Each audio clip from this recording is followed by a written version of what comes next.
Captain Jack here. I just recently hit 10,000 subscribers. By the way, thank you so much if you're 1/10,000th of that. Although by this point, it's more like 11,000 because it took me so long to make this video. I thought I'd do a little Q&A in response to this major milestone. I put out a post a week ago asking for some questions, and I'm going to answer them here now.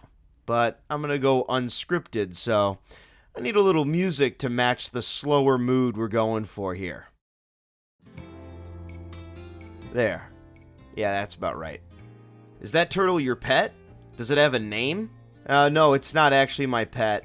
If you look at my earlier videos, like my earliest ones from 4 years ago, I have a war turtle as my mascot, you could say. And I didn't want people to think that I only did Pokemon content, so I switched it to a generic snapping turtle. And that's literally all it is. I think I switched the name to Captain Jack a little bit before that, from the Billy Joel song, and I thought, let's put a pirate hat on it. But no, I that's not my turtle, and I've never owned a turtle. Congrats! What's your favorite ROM hack? That is a tough one. My gut reaction would just be Super Mario Bros. 3 Mix, but that's because I mentioned that one a lot. But it is really it is really good. I've played a lot of that. It's just so good. I really like Pokemon Clover. I've played a lot of that, too. And let's name a third one. Smash Remix, actually. I can't believe I didn't think of that one first. Congratulations! Have you made any games or ROM hacks yourself? Not any serious games or ROM hacks. I guess I've kind of made games in Game Maker when I was younger.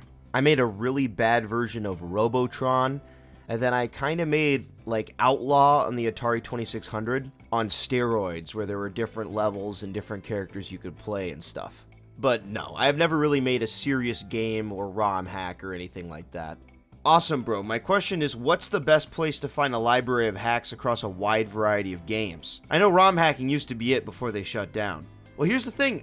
I guess they didn't shut down. You know, for a while, they said they'd keep the archive up, but you couldn't add anything to it. But I just checked, and now they're adding hacks to it again. So I don't know what was going on there. I really thought they were shutting down for a month or so there. But other than romhacking.net, you really have to go to specific sites depending on which type of hack you're looking for. Sonic Retro has all the Sonic hacks. SMW Central has Super Mario World hacks.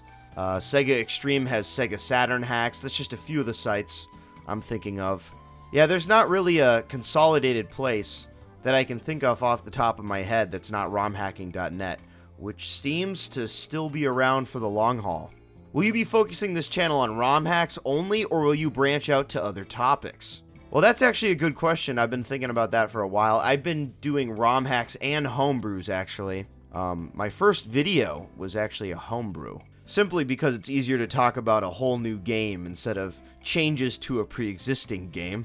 But I've been running both of those series for a while, and I really want to add news and, like, top 10 per console content, like top 10 games for the Super Nintendo. I just did top 10 for the NES a couple months ago. So those are probably the two types of videos that I'll be putting out more, in addition to my pre-existing ones. Did you grow up playing these games, or did you find your passion for them later on? People can't always tell, I've noticed this in the comments, but I'm actually way too young to have grown up with, like, 90% of the consoles I talk about. My first home console was the Wii, and I got that when that was pretty new, and I was pretty young. So that should reasonably date at least what generation I'm a part of. But yeah, a lot of my first experiences playing these retro games were either buying them through the Wii Virtual Console, or when I got online at about 12 or 13 and I started finding NES and Super NES games online, you know, using Z-SNES, the classic stuff like that. And I was immediately obsessed. And now that I think of it, even before that I had the Sega Smash Pack with like Comic Zone and Sonic 2 on it. So I guess the answer is, did I grow up playing these games? Technically, yes. If you count playing these games through an emulator on a keyboard 20 years after they were relevant, growing up with them, then yes, I did grow up with them. Anyway, that's all of them. Thank you so much for putting in questions. I asked for questions in a post and I actually get questions. I don't think I'll ever get used to that. It's lonely at the top, being a medium small sized YouTuber. Thank you guys so much for watching, and I hope you stick with me because I got a lot more videos coming.